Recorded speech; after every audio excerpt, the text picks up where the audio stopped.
He is a clean little boy. He's definitely less stinky than Lila. I feel like that suits their personality. In a way. I don't know why. So I kind of need to try and stay on this side. Otherwise it's just going to be like... Yeah. See, look at your waveform compared to mine. Yeah, but I was speaking particularly quietly. Okay. Then. But look how much you need to like really project. I think otherwise you're gonna. Yeah, let's just do that. That's actually preferred. You're like Banksy. Maybe I am Banksy. Oh my god, my lass a bit aggressive there. Okay, Banksy. Are we actually leaving it like this? No, we can bring it down. Ooh. There you go. I do think it needs to be a bit closer to you. As soon as I slouch, which I will. Yeah, well, I'll tell you to get the fuck up. Hello, everybody. Welcome back to my podcast, which doesn't actually have a name yet. Although it does. I'm changing it, though. Did you know that? No. Okay. Well, I'm changing it. Because I talked about it in the last episode, actually. So I don't need to go over it again. But, I mean, you haven't listened to it because... I didn't watch all of it. I watched... Okay. Anyway... Moving on. This is my friend Izzy. Say hello. Hello. Hi. So, we've known each other a long time. She's new to the camera though, so she hasn't got the pizzazz like I do. Yeah, sorry about that. I was saying earlier, all of my friends now are, I don't know, maybe it's because I've moved away from the medical stuff. I think people are like, yeah, I'll come on.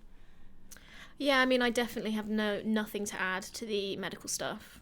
So, to be honest, I don't know how much I'm going to have to add to this, but... Well, I mean, it's basically focused around you, so I'm just asking you questions. Anyway, whatever. You're going to get involved, though. I am going to get involved. I always have a lot to say. So my true. editor says. That's true. Editor's like... Did your editor say that? He was like, and you kept talking, and you kept talking... And you talked for 15 minutes. So yeah, am I hogging all the seat? No, I'm just trying to kind of stay like in a good position because I'm gonna slouch otherwise. Okay. So today we're talking about social anxiety. Woo! Yay! I need to put this pen down because I'm such a fiddler. That's a weird sentence. So, I mean, I'm guessing you don't mind me talking about you having it. No, because that's kind of quite happy. Why we're here, right? Quite open about my mental health journey. Cool. That's good for today. I don't have social anxiety. I think I'll just start off by saying like my thing or like my thoughts about social anxiety. I think I get it to a point where if I'm in a new crowd of people, I'm looking this way, even though I'm talking to you, kind of. It's okay. I'm not offended if you don't look at me. But as in, I can see you like staring at me. I'm not saying anything, so it makes sense. Okay, fine. For me, I get a bit awkward when I'm in a new group of people. So when I was joining my improv class, I always feel a bit awkward being like, I don't know who any of you are. None of you, like, I haven't, like, figured out where you fit in the group, like, the group. To me, it's like a very social construct and, like, where do they fit in? I don't know how to explain that very well. Do you get what I mean, though? Not really. Oh. I'll be honest. So, like... Or are you saying, like, where they fit into your life in terms of, like, their social, like, ranking? I guess so, yeah. That sounds really bad. So it's like, are any of you going to be, like, consistent friends, or are we just going to kind of have this one thing that we connect over? I guess so, but it's also, like, I try and figure out who they are. I want to know who they are so I can figure out how I approach them. And I think, because I'm quite sarcastic, and a lot of people take that in the wrong way sometimes, or they don't realise I'm being sarcastic. I think sometimes when you're sarcastic, you're so dry That there's not even like an inkling that you're joking, and it's only because I've known you for many years that I know that. Yeah. And I think sometimes people don't get it, and then people just think I'm being really rude. And so I'm a bit standoffish until I think what it is I'm a bit standoffish until I meet people and I know that they can handle my jokes. And I'm like, I need to figure out that kind of dynamic. I think that's the word I'm looking for. I need to figure out the dynamic. Mm-hmm. Like, how do you want me to treat you? So I'm always a bit, when I meet new people, I'm always a bit like, oh, I'm not quite sure how I fit into this group in terms of, I guess, like, status. As in, like, if I meet somebody older, like, how, am I, can I call them their name? I don't know. But anyway, I get a bit nervous in front of big crowds, but I don't know that I fully appreciate what it is to have social anxiety. I get the I know what you mean about, like, oh, I don't want to go to the gym, and maybe I think personally that's like a fear of failure. Like, I don't want to fail, or like I don't want to do a bad job, or feel like I haven't done enough. But I don't know that that's social anxiety. So anyway, I think that's good grounds for us to talk about this today, because I'm learning new things. We're pretty opposite in that sense, I think, aren't we? I think we're very similar in other ways, though.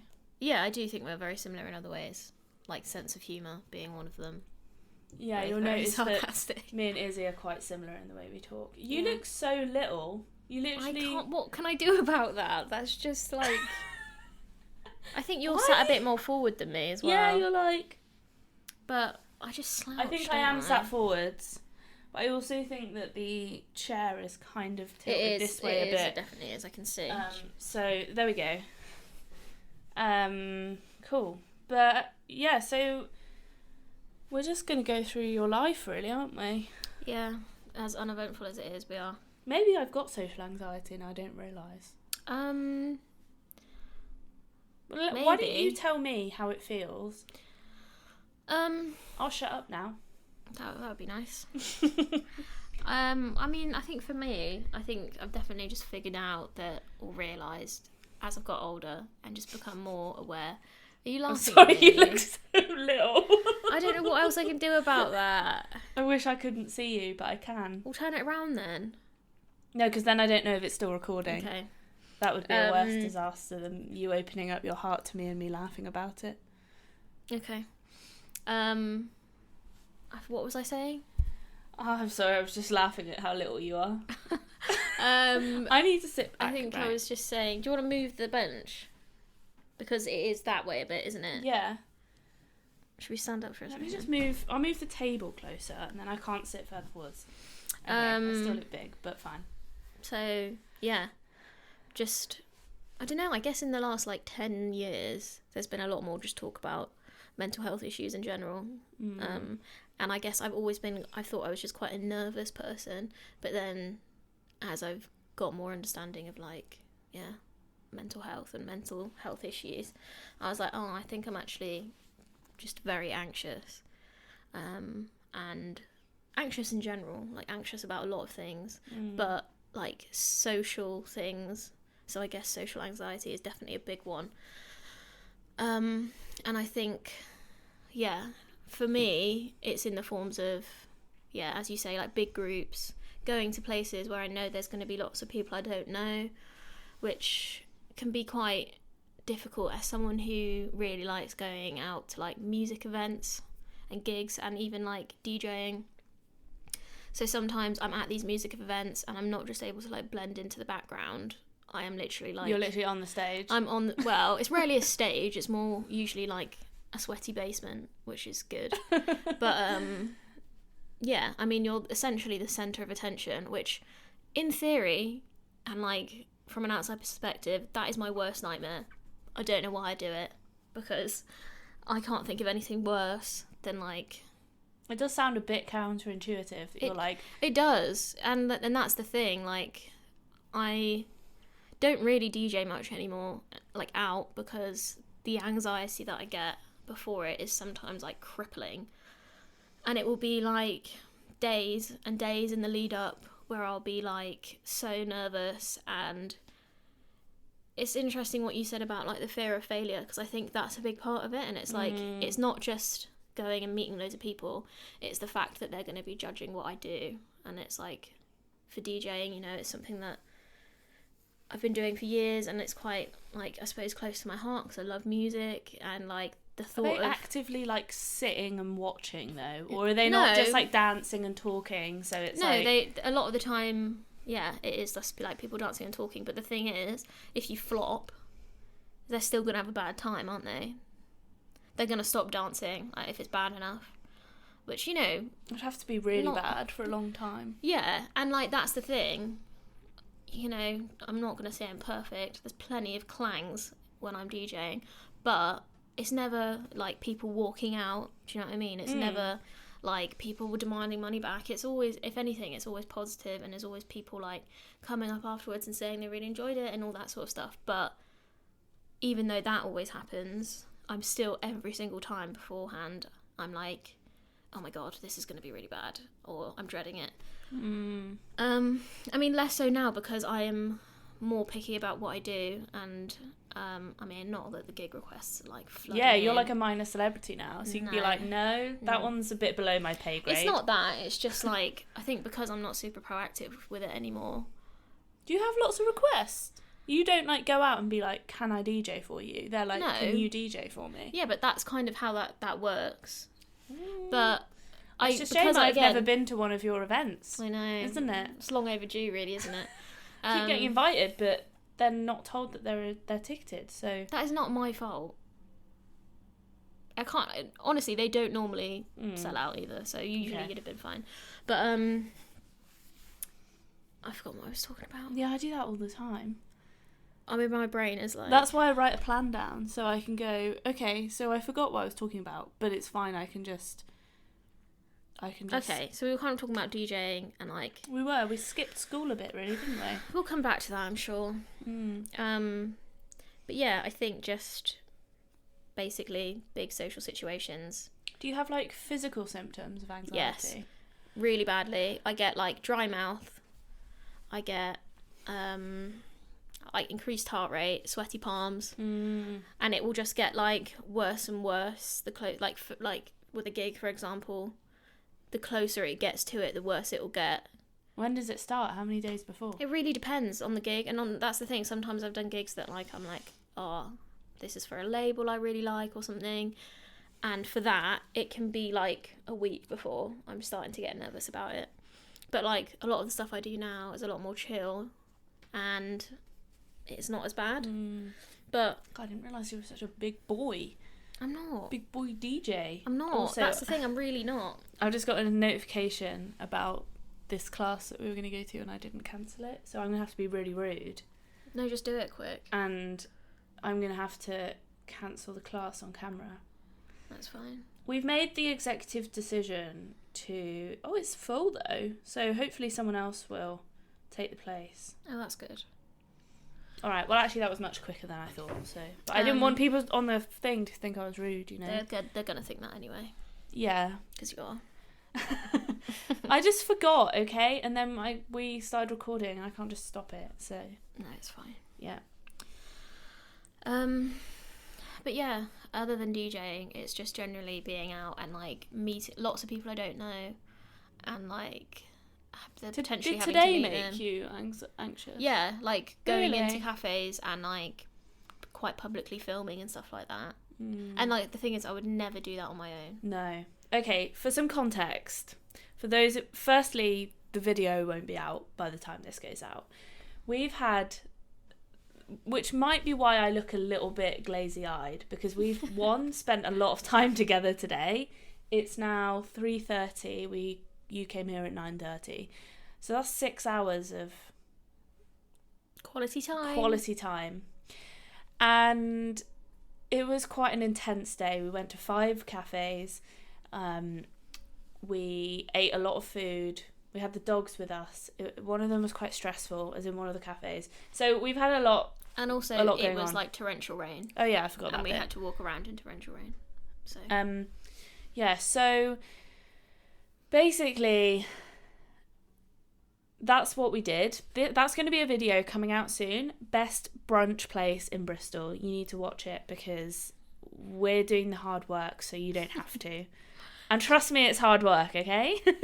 I'm so full. It's the best kind of hard work. So if I could do that for a job, like, well, I'd be enormous, but be good though. Yeah, it would be. Be a good lie. I can't wait to watch that video and also do the rest of the videos. We probably did about a quarter of Gloucester Road. It felt like a lot, but like we've scratched the surface really, haven't we? It felt like a lot because we had to go into each place and be like, say the same thing over again, then wait for the food and like try and settle the dogs down, and it was a lot of like, there was a lot of admin, Yeah. A lot of admin, a lot of talking. I mean, I did most of the talking, but yeah, no, I could see why that would make you anxious. I mean, I get anxious doing it on my own, but today when I was with you, I was like, I don't care.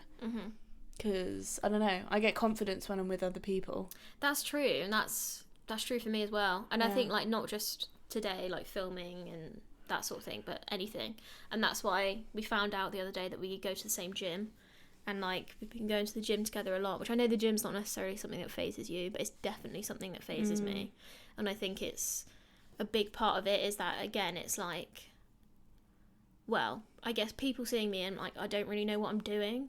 So there's that kind of element. Public, not humiliation, it but feels, like embarrassment. Yeah, it is. And it's like sometimes the fear of just that I don't know what I'm doing, and like the fear of that I'm going to go and someone's going to see that I don't know what I'm doing is genuinely enough to put me off. It's interesting though, because I don't pay attention to anybody at the gym, really. No, and I couldn't even tell you who was at the class that we... Yeah, I mean, I couldn't now. That's the thing, after doing it, I couldn't now. But it's so much of it is the like overthinking and the anticipation for me. Do you watch other people whilst you're... No, and like someone put it really well. They were like, no one in the gym is looking at you because everybody's worrying about themselves. Yeah. And I was like, that's so true, because when I'm there, I'm looking in the mirror I'm worrying about myself. Yeah. We're all very self-centered, and we are, well, because we are the centre of our own worlds. Like, innately we are. So, when I'm exercising, I'm not looking at... I mean, I do look at you to check that you're okay. Yeah, that's fine. I don't mind you looking so I'm not at me. like looking at you being like, she's doing such a bad job. No, but that's why I like us going together as well, because it's like having that support as well. And like when we did that spin class and you were like, put your seat down. Up. Put your seat up. There you go. That shows how little I know. But as in, I'm looking at myself in the mirror. I have no idea what's going on with anybody else. Like, you could probably fall over or like morph into gorilla and I wouldn't notice. Maybe not you, but like someone behind me or whatever. Yeah, I see what you mean. I'd be like, did they? Because I'm like watching myself. Also, I don't know. Who goes to the gym and then watches other people? Like, maybe creepy people. Creepy people. And but that's the thing as well. And like, I have had it before where I've caught someone like maybe just looking in a bit of a weird way. Oh yeah, that could definitely happen. And I would think less in a class though. No, not Well, it's always on the gym floor, and like again, that can be enough to really put me off for a bit because it just makes me uncomfortable. And that's not necessarily like a failure thing, but that's just like I don't. It might also be that they're just not like, when your eyes glaze over and you're like, or you're not even thinking about it, you're just like looking. No, I know what you mean, but I think I do also think that you can tell the difference between when that's happening and when someone's like actively staring. And it's not just at me. Yeah.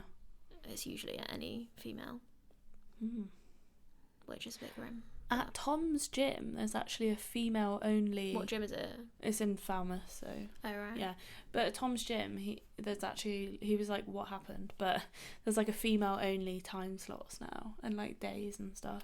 Yeah, I mean, I think it can be, unfortunately... It can be really intimidating with loads of guys there. It can. There was with one of the gyms in Cheltenham used to have a female-only bit, and I went to it for a bit, like not very consistently, but I always used to go in there because I was just stressed. And that was a time when I feel like I knew even less. I mean, I feel like now, because my partner's quite into the gym as well, it's like he's encouraging and I've learnt more, and then going with you as well. But like at this point it was just like I would literally just go on the treadmill because I was like just out of my depth, it felt like. Sometimes it's that paralysing, like, I don't know what to do. Like, and then you just, like... Yeah. And fuck, I'll just walk on the treadmill then. Yeah, and for me, sometimes the, like, again, the anticipation and, like, all of the anxiety before, I would get there and I'd be like, oh my God. Like, even just getting there had taken so much, like, mental capacity that I was just like, I'm just going to go on the treadmill. Yeah. Which, you know. That's the hardest part, getting to the gym. Yeah, it is, genuinely. Because now I've got to get out my pyjamas, get dressed, go back out into the cold. Yeah. Have you got any situations where you don't get social anxiety? In my house, on my sofa, in my bed. No. God, I fucking love bed. Do you know what? When I'm like out and I'm in the charity shop zone, I can really get into that, and I can go. That's something that I will go and do on my own. Like the other day, I went to Bath by myself. Yeah, I know. You told me. I was like, what? I went to Bath by myself, and I was there for hours. And I just went around all the shops on my own. I saw a really nice flat for sale in Bath. This is completely off topic. You don't want to live in Bath. No, I don't. But this flat was fucking awesome. It had like, I've forgotten what they're called, but it had like a courtyard in the middle of it, with like a fountain. Probably just called a courtyard, isn't it? Yeah, I don't know. Anyway, the rooms all looked onto this like courtyard. Like it was really cool. That does sound quite cool. Yeah, I would have bought it just because it was cool. But it's nice to go to Bath, but it's also nice to come out of Bath. I find it's very like Exeter. It is. It's very like Cheltenham, I think. Yeah, like it's very pretty, but there's nothing going on. Yeah, there's like loads of nice restaurants, which is a lot like Cheltenham, but it's like actually if you want to kind of live there. Yeah, I was gonna say if you want to have a life, like what is there really that's happening? No. Also, you can just get there on the train in like 15 minutes from here. So.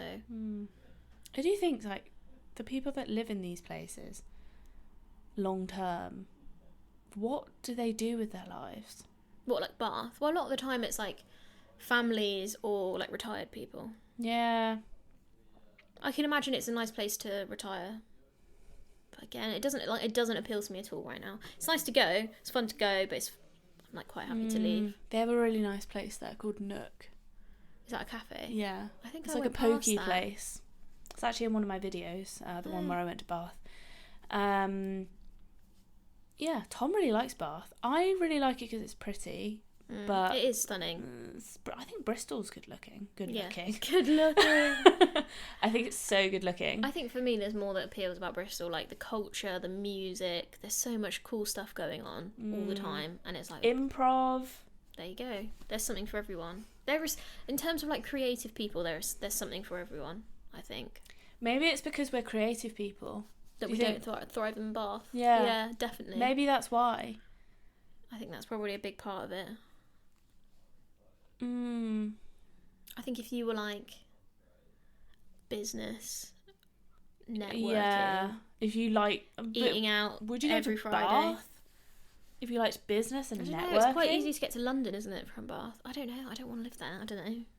Who lives in Bath? If you live in Bath and you're listening, apologies if any offence was caused. What is it like? Why do you live there? Like, why? If you're young and you're not at uni, like, what is it that makes you want to live there? I just had a really weird, I know this is completely off topic, but I've got a really weird sensation right now where I couldn't see this part of my finger on the camera because it was like it was on my face. So my brain thought that it had gone and I couldn't feel it anymore. That's weird. Yeah, I know. Ugh. The brain is a weird thing. Brain is so weird. The brain thinks what the brain wants to think. Yeah. That's a fucking quote of the day right there.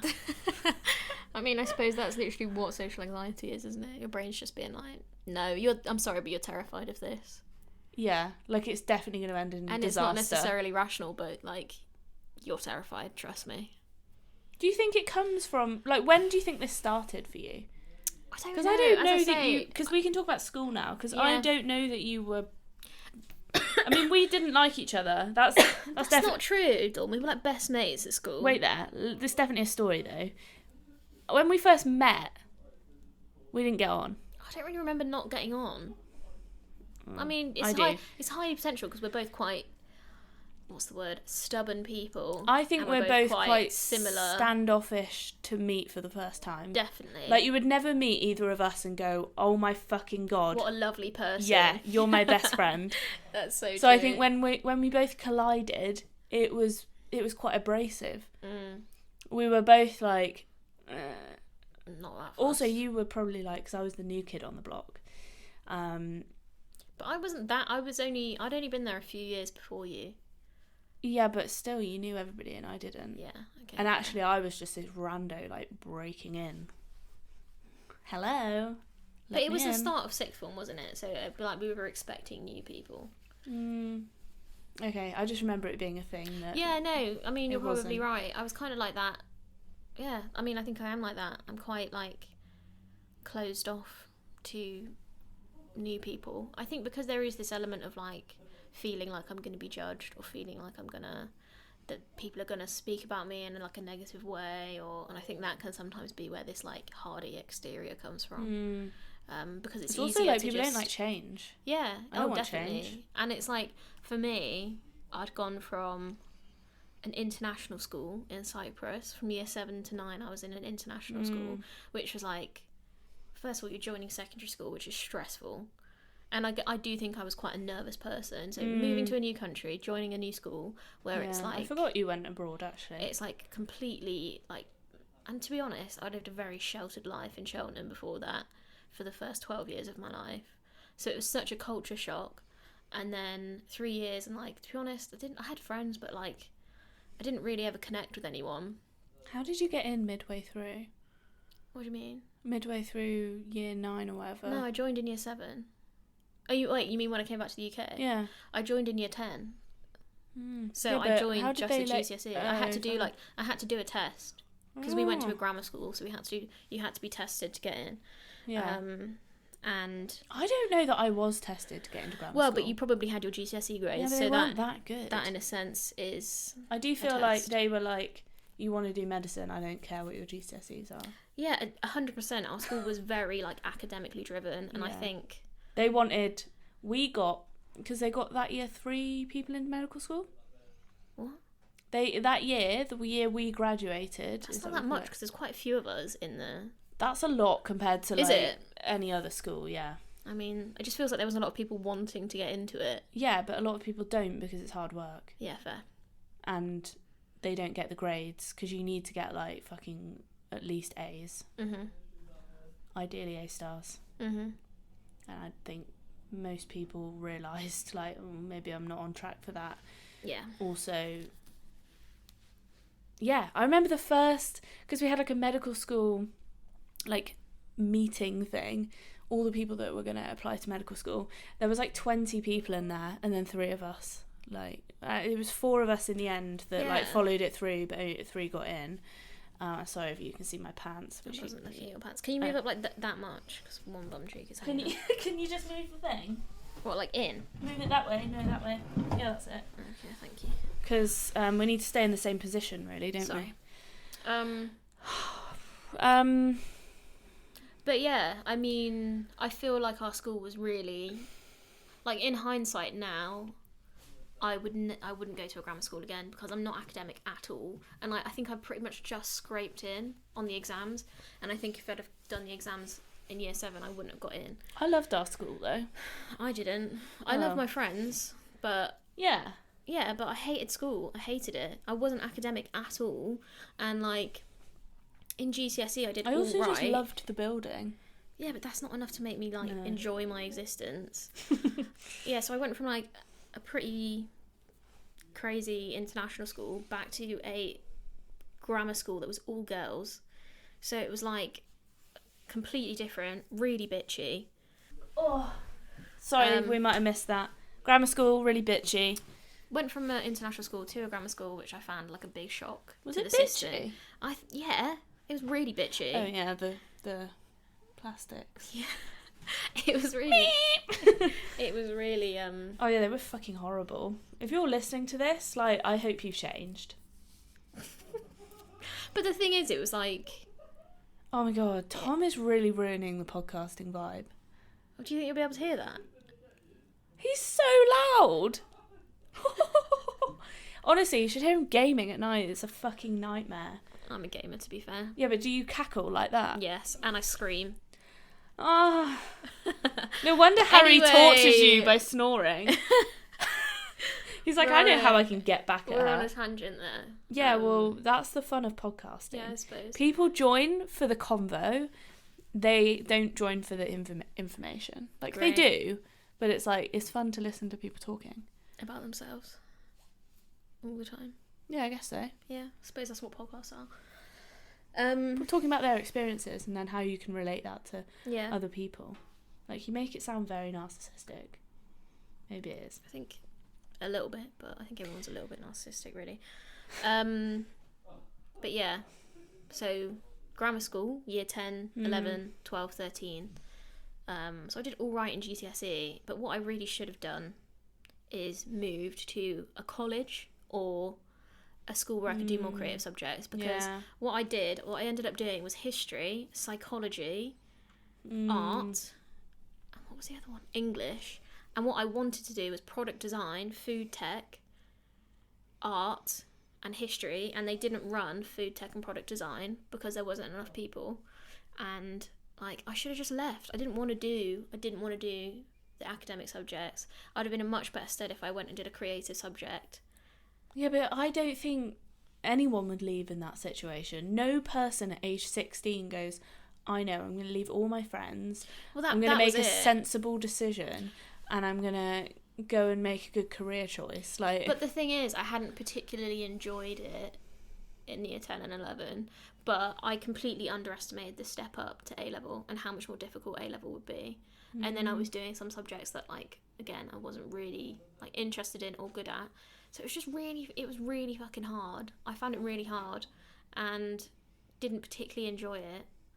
And I just think, yeah, again, being a grammar school and being an academic place and not being an academic student, and also because I took a year out after sixth form before uni, they were basically just like, well, you're not going to uni, so you're on your own. Like, it was like, as soon as they knew that, they'd just like... Don't tell them.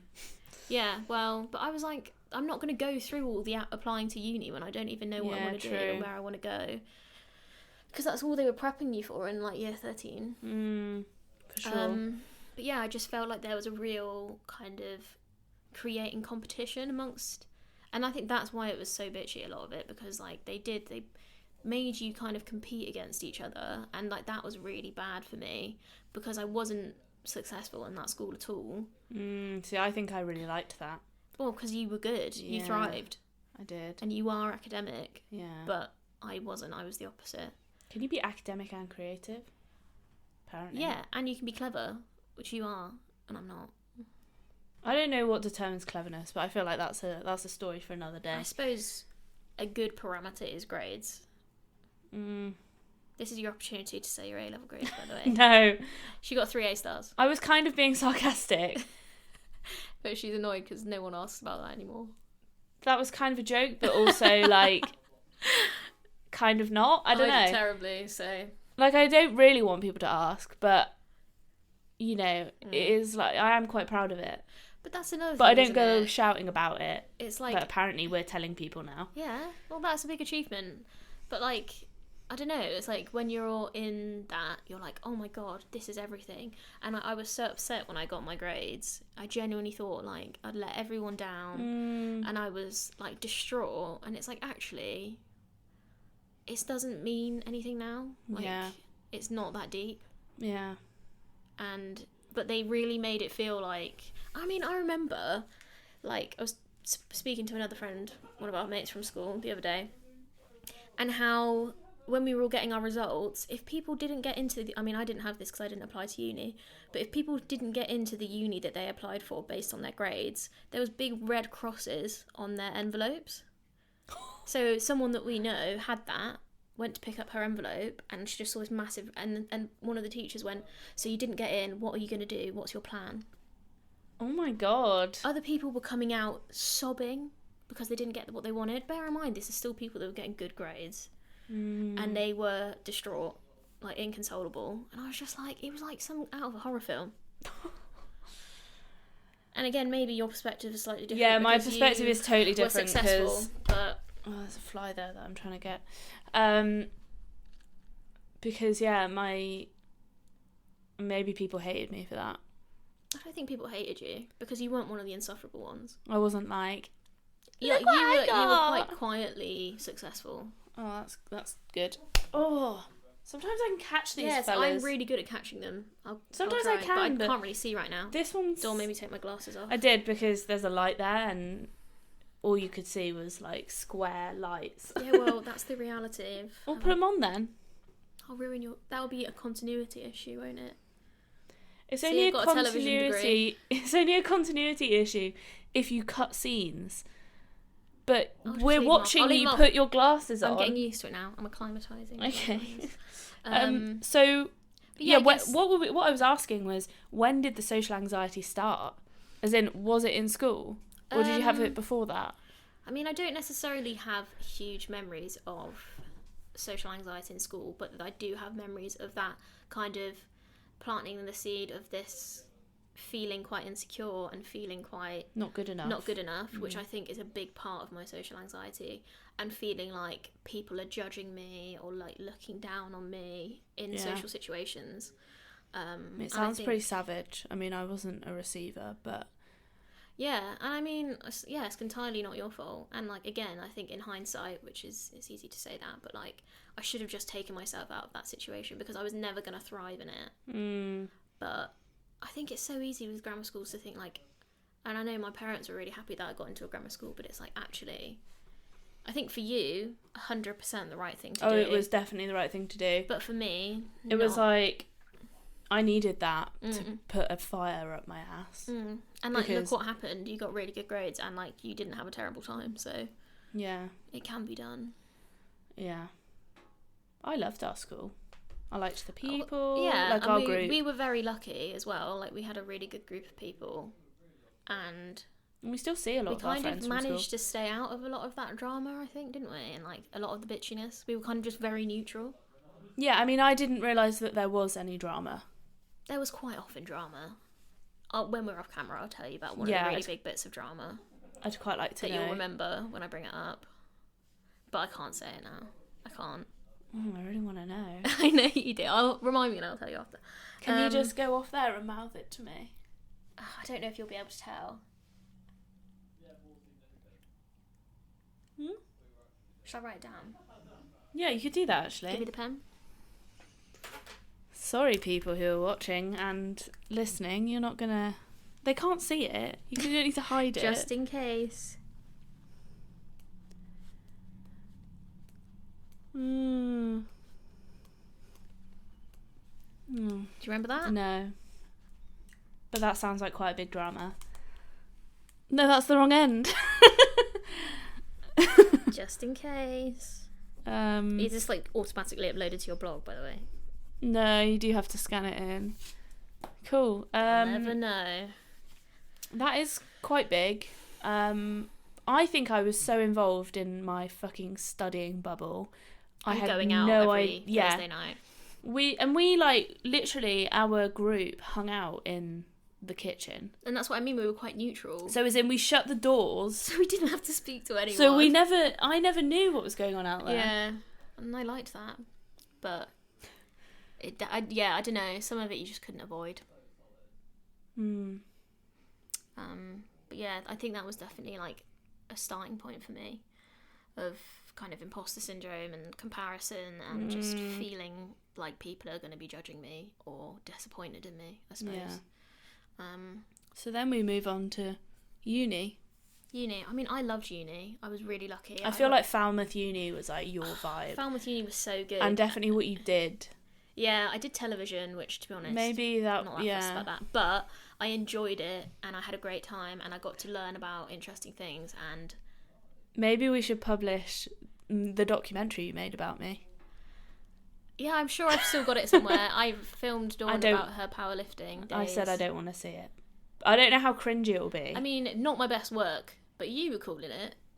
Was I? Yeah, it was interesting. I never watched it. I was in a place where I was like, I'm quite happy to be involved, but I hadn't really, it was I was in third year?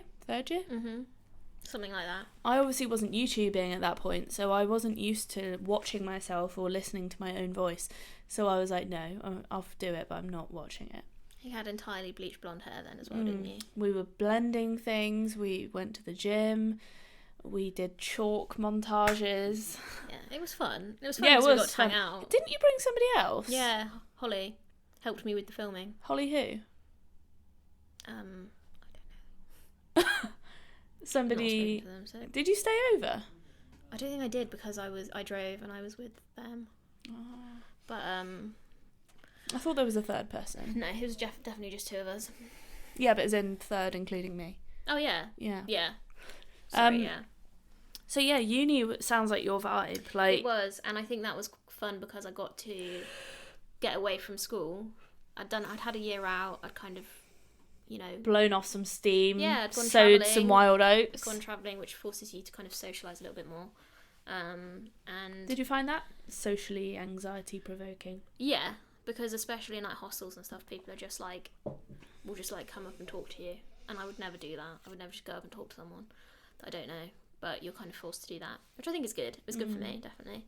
But yeah, I loved uni. I just was really lucky that like I lived with some really good people. I made some really good mates who I'm still really good mates with.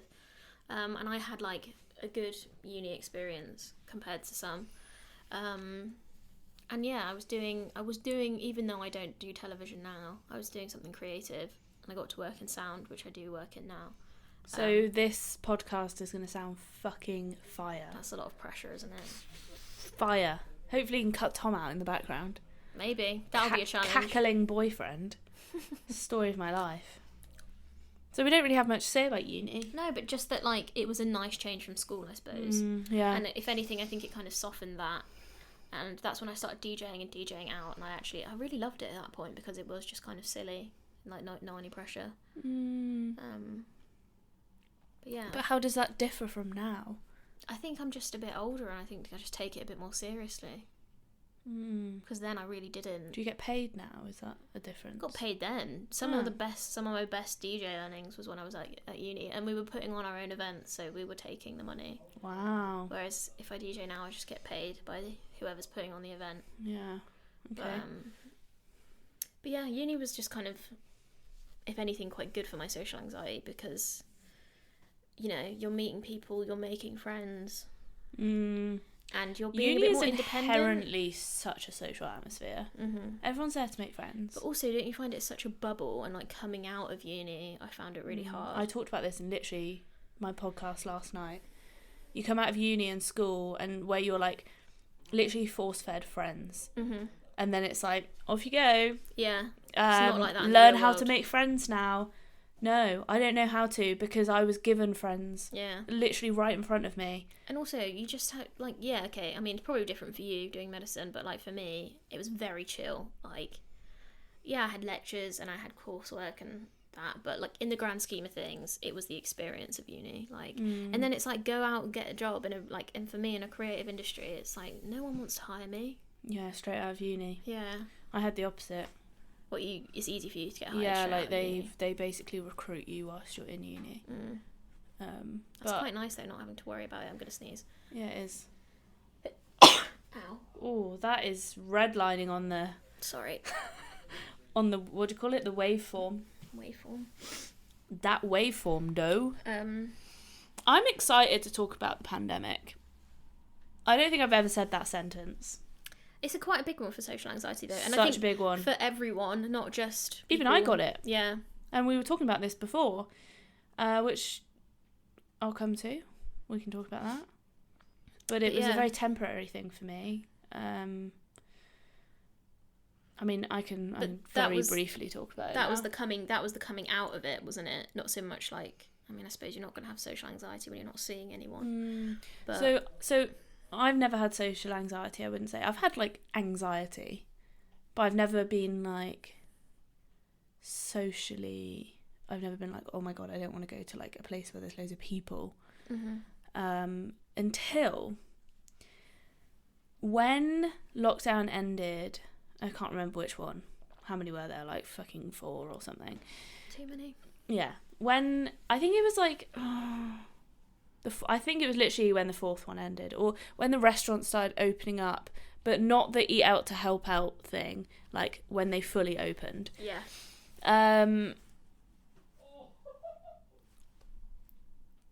You can definitely hear that in the background. I don't know whether just to go tell him to shut up. What's he doing? Is he on a game or something? I don't know. He shouldn't be on a game. It's 4 p.m. What's the acceptable gaming time? Yeah, he is on a game, I think. The thing is, if I bang on the wall, he's got his headphones in, so he won't be able to hear me. I think it's fine.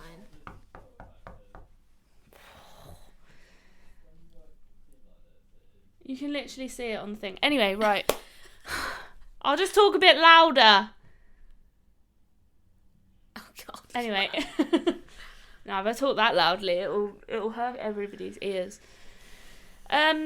So what happened was we went out for food with, it was me, Tom, and then another couple that we know, and one of them was a doctor and one of them wasn't. And I just remember feeling like really anxious, like in the lead up to going. Like we took the dogs for a walk before we went, and I remember because it was a really nice day, and we went round Ludwell Park in Exeter, which if you haven't been, I would go. Like, it's very nice views, blah blah blah. Anyway, so we were walking around there, and I just remember being really anxious and not like palms sweaty mum spaghetti vibes, but like sometimes when I get anxiety, I just have this feeling of dread. I'm just like, something bad is happening. Yeah. I don't know what, I don't know when, but something bad is happening or is going to happen. Mm-hmm. I think they call it an impending sense of doom. So I had that feeling, and then I remember going out and being anxious. Now, am I worried about COVID? No, I never was. Well, I was actually. When we first went into lockdown, I had like apocalyptic concerns that we were just all going to become like zombies and die. But when, everybody started getting COVID, and by the end I was like, nah, it's fine. I don't care about COVID. So it wasn't like a COVID thing.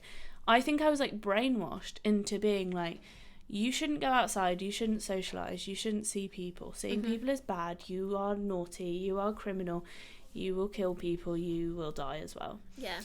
So I had those thoughts in my head, and I was like, this feels so wrong. There were so many people out, like everyone fucking poured out onto the streets, obviously, but as a result, I just felt quite overwhelmed with how many people there were there, and I mean, I got over that quite quickly. Like, the second time I went out, I was fine. So for you don't think it was necessarily to do with the adjustment of being in all that time and not seeing anyone, and then suddenly seeing everyone? It was more the, like, guilt attached to seeing people. I don't know, because I didn't think anything in my head. I just felt things. My mind's very good at going... So it almost felt quite irrational to you, like, the feelings. Yeah. But I think, as doctors, we were made to feel very guilty. Yeah. For stepping out of line. And that happens to this day. Shall I go and tell him to shut up? He's being loud, isn't he? I don't know if you think it's going to be an issue. It's just annoying. Stop talking so loudly.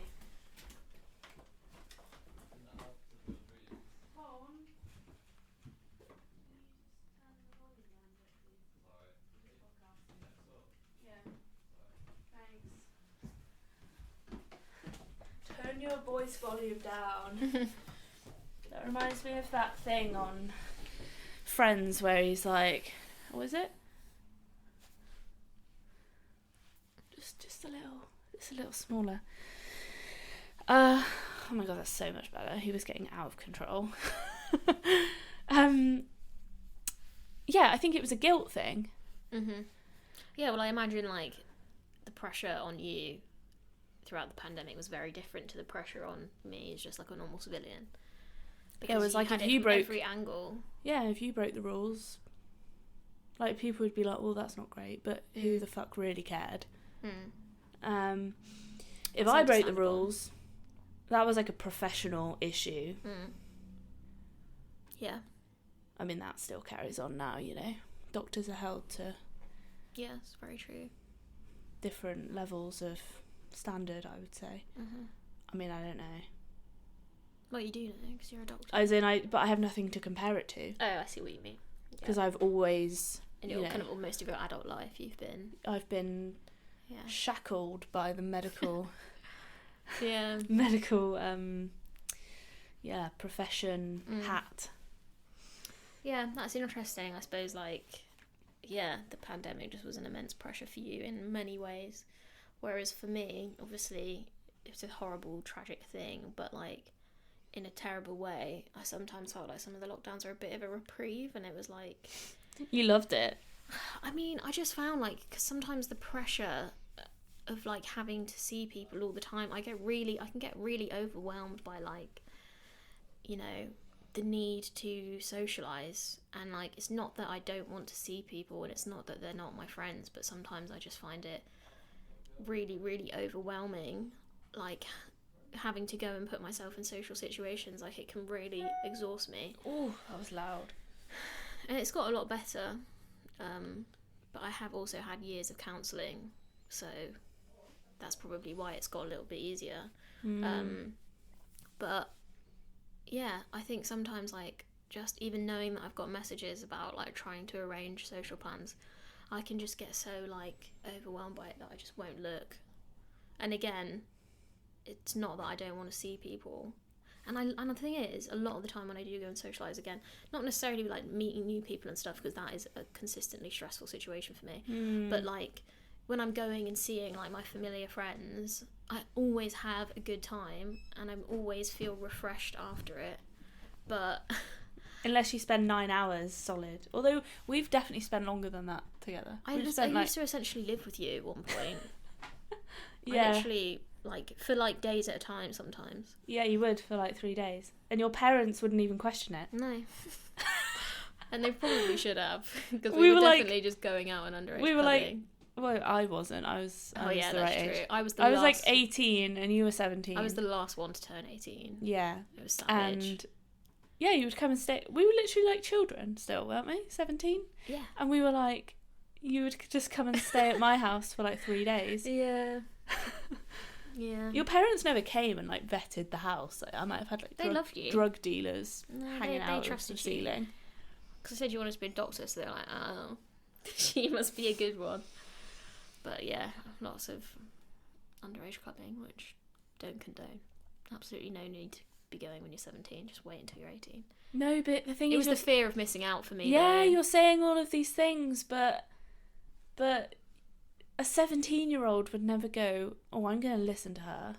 I'm going to... Yeah, you think you know everything at 17, don't you? You think... I mean, we probably think we know lots of stuff. I think I know more than I did at 17. Oh, for sure. But do I know everything? No. I know, but I never think that I know everything. I think if you think that you know everything, that's ignorant, because there's always more to learn.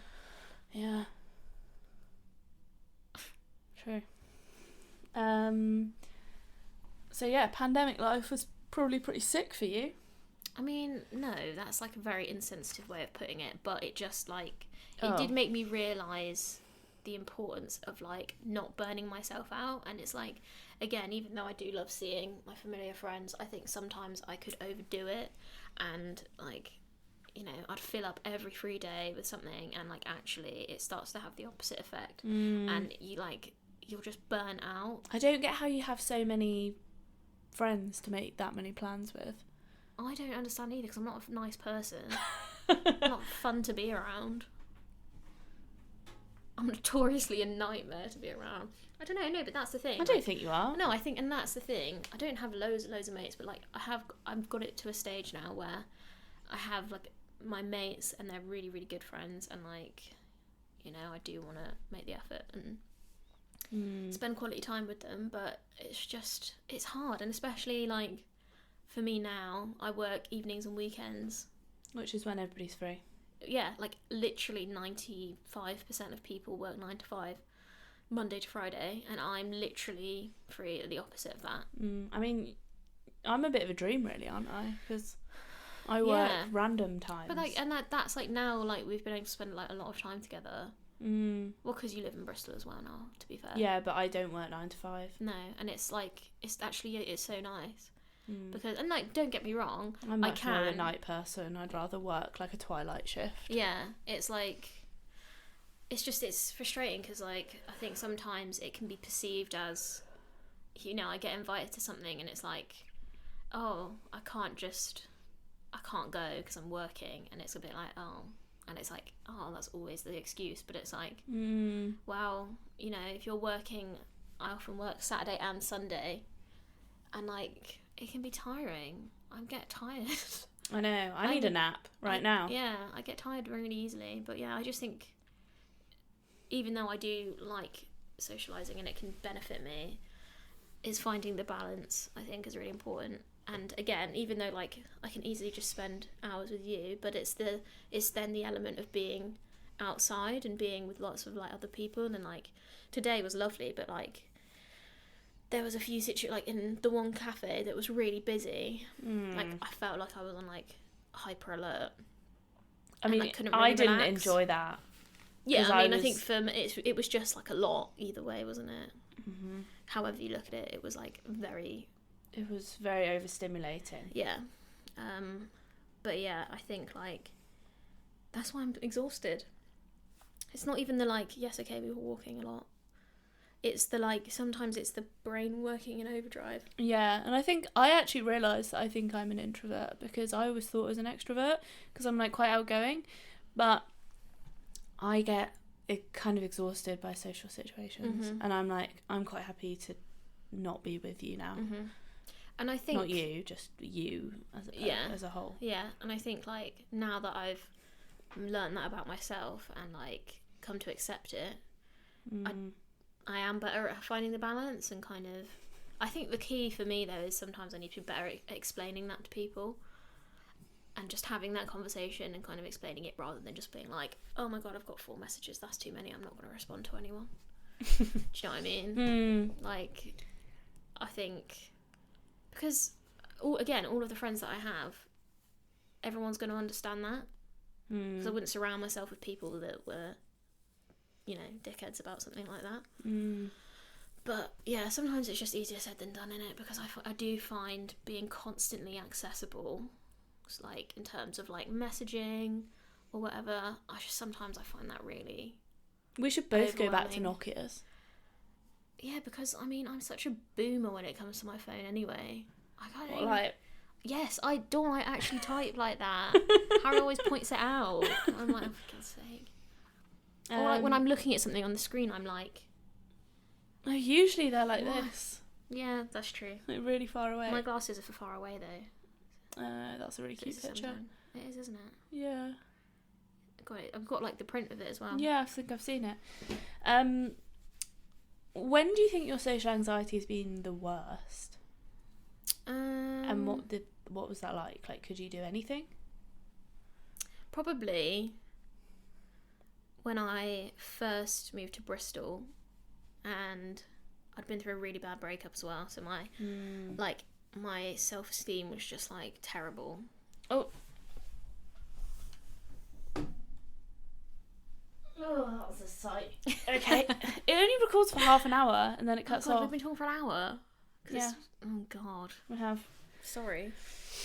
But yeah, I think like... I actually love episodes that are like an hour because my drive to work is an hour and 10 minutes.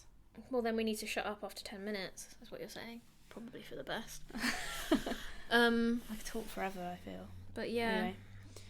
I think, yeah. Yeah, okay, so was bad. After uni, because again, you come out of that bubble and you're like, oh, no one wants to employ me. Adult life's actually really hard.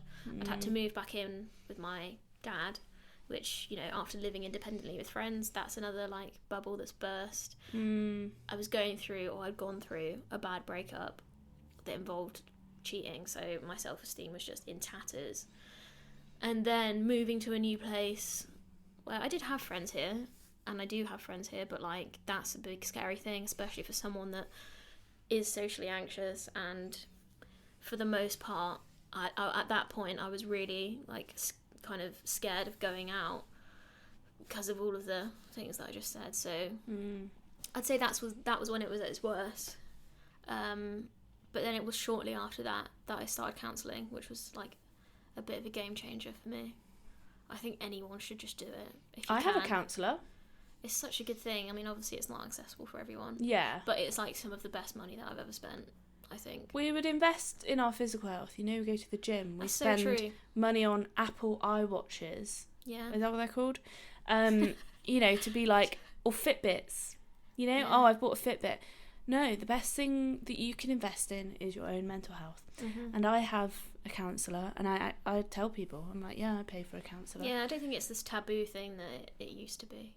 It's not because I need one right now, but it's like I want one in the background. Well, I went from doing it when it was at its worst. I did it weekly, and then I went down to bi-weekly. You mean fortnightly? Fortnightly. And then I went down to, at one point, pretty much once a month, and now I'm on like a break, but I have that communication with my counsellor if I need that. She always prioritises ex-clients, sort of thing. Oh, nice. But yeah, I mean, that's just the growth of it, I suppose. And like when I first started, like every single session I was starting it pretty much in tears, like with like me just talking easily for like an hour. Do you know what I mean? Like, whereas like towards the end, not in like a bad way, but I almost like was trying to think of things. Yeah, you're to kind say, of like, I've run out of stuff. which is actually a really good thing. It's and a like good thing. when I said to her, like, I'm thinking of taking a break, she was like, that kind of makes sense to me. Like, yeah, not that I'm not here for you, but I think you're in a really good place. Yeah, and the growth is like obviously noticeable. So because it's like, when I was on weekly, I would turn up and I'd be like, I don't have anything to talk to you about. I'd be like, let's, you know, I'd obviously find something to talk about, but it was like, I wasn't like, because you know, before you go, you're like, I want to talk about this. Yeah. Like I've got this on my mind and it's been bothering me all week. But yeah, I'm at like 2 weekly now, fortnightly. yeah. I think I'll just stay at that. It's a good level for me. I think a month might get a bit too far. Yeah, well, I think, and that's the thing, and I think sometimes, probably, when it is a month, there's stuff that's happened, and you probably do just forget about it, and it's not that it doesn't need talking about, it's just that it's fly. I know. Oh my god, I caught it, and I just let it go.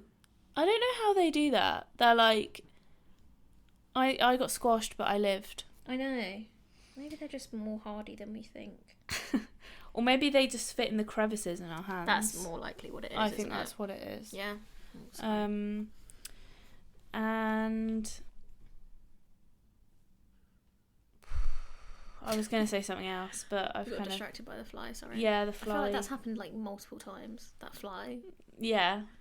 If you joined us on this whole journey Apologies. with the fly, then we salute you, because there's been 5 of us in this conversation. Who's the 5? 1, 2, Fly, Tom, and you. Oh, I know what I was going to say. To conclude, looking after your mental health, very important. 100%. But something you said and I said yesterday, so I don't know, I'm like an oracle or something, but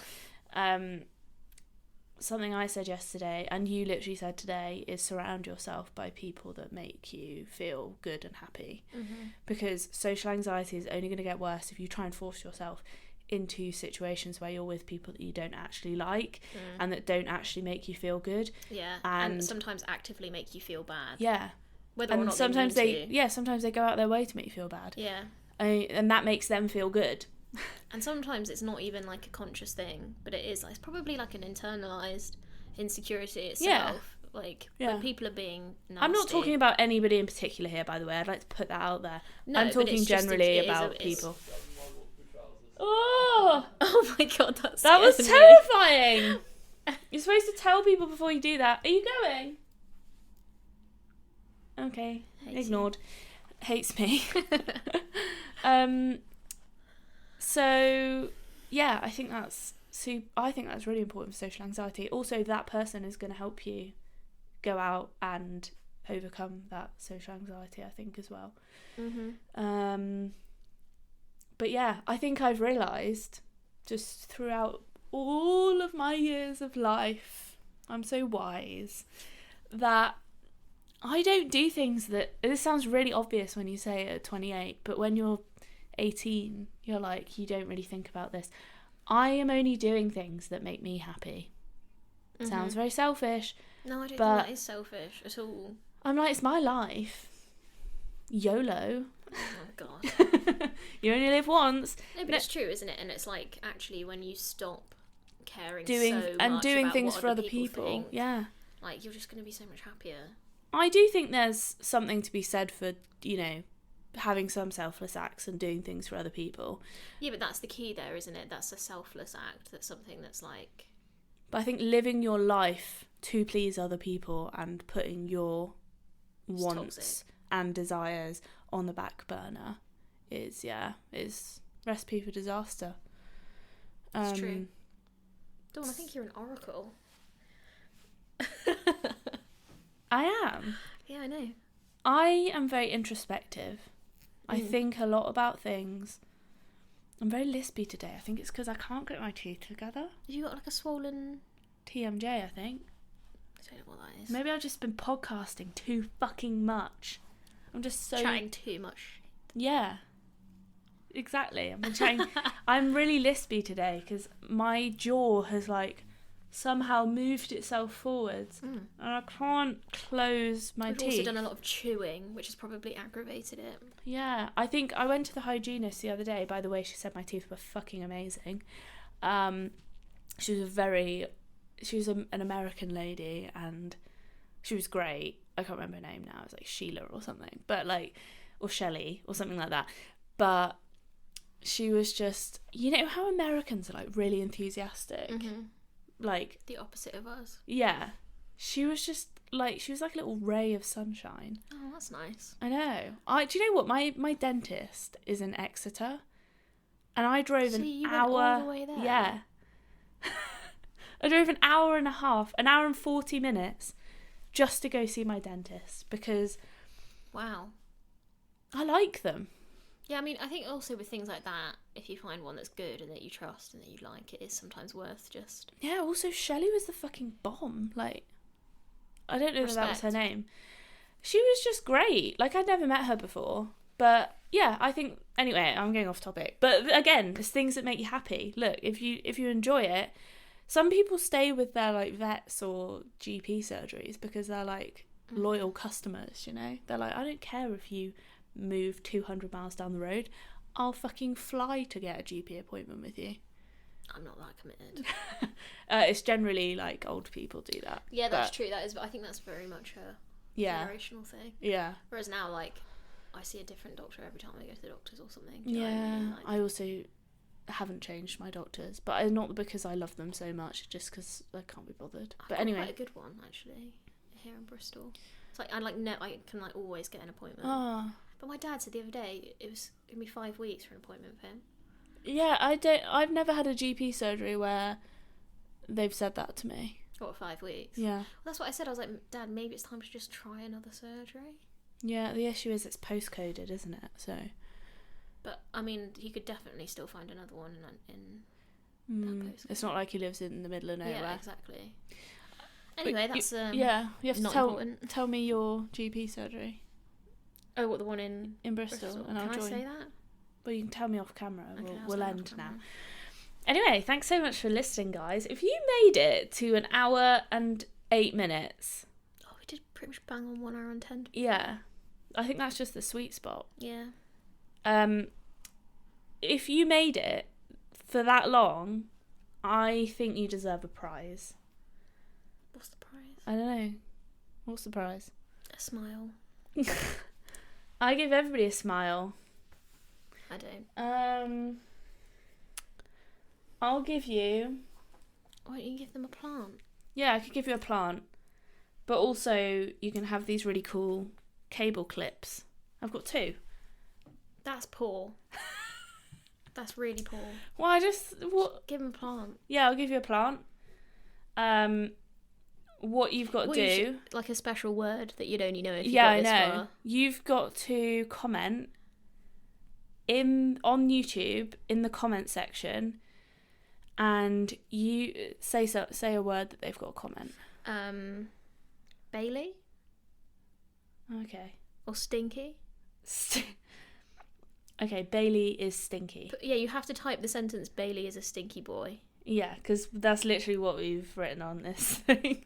He's not a stinky boy. He's not. He's actually a really lovely, clean boy. But it was the first thing that came to my head. Yeah. So, the reason why that is on the page is because I was showing Izzy my doctor writing. But anyway, I've just broken the clip, so there's now one available. But yeah, so Bailey is a stinky boy in the comments. If you're listening on Spotify or whatever, I don't really know what you're going to do. Just go over to YouTube. Go to YouTube, search me at Dawn Barlow, DAWN BARLOW. Don't forget to subscribe. Don't forget to subscribe. Comment down below. Let me know if you liked it. And if you didn't, actually, maybe just don't be a dickhead. Yeah, just don't say. Just don't We be opened up mean. to you today. If you've got nothing nice to say, fuck off. Yeah. Basically. So, no, whatever. You can say what you want. I don't care. But, I care, though. We've just been through this. I care. yeah, she does. But you're not going to read the comments. True. We should have Banksied you up. And then... and then no one would have known who you are. Anyway, yeah, you get a plant if you write Bailey's a stinky boy. If you're listening on a podcast, Is it going to be the first thing. one to comment, though? Yeah. First Yeah, one it's to not like comment. indefinite stinky boys. Indefinite. I'll send you... Grab that one. This one? Yeah, I'll send them that one. That's a well good one. Yeah, it's really fucking good. You want to comment Bailey is a stinky boy. Oh, God. Oh, they're attached. Come on. Oh, if you... Yeah. Oh, my God. I don't want to break it. Just take two. I'll, What's happening here? Oh my God, it's like... It's rooted in the next pot over. This is chaos. Oh, my God. It's really rooted. It's like... This is crazy. It's going to go... Oh. Oh my God! Okay, you can have this one. Yeah, those leaves might be dead. Right, we'll take them off. Look, leaves die, okay? This is a Monstera adansonii. Look how leafy it is. It rooted in the next pot. It's selfish. That's how much this plant is fucking great. Look at it go. Anyway. They're really fun. Yeah, I love these. They're so easy to look after. I'll send you that exact one. Oh, I've just got soil all over my laptop. I didn't think that would happen. Okay, Bailey's a stinky boy in the comments. Give it a review, give it a like, give it a subscribe, and give it a thumbs up. And also, yeah, I did say a like. Oh, sorry. But also, yeah, just about. if you want to hear anything else. Probably not after an hour and 10 minutes of that. No, but if you want, the next episode, what do you want me to talk about, or in some near future episode, then leave it in the comments down below as well. Okay, I'm going to wrap it up because that's a 4-minute outro. Bye!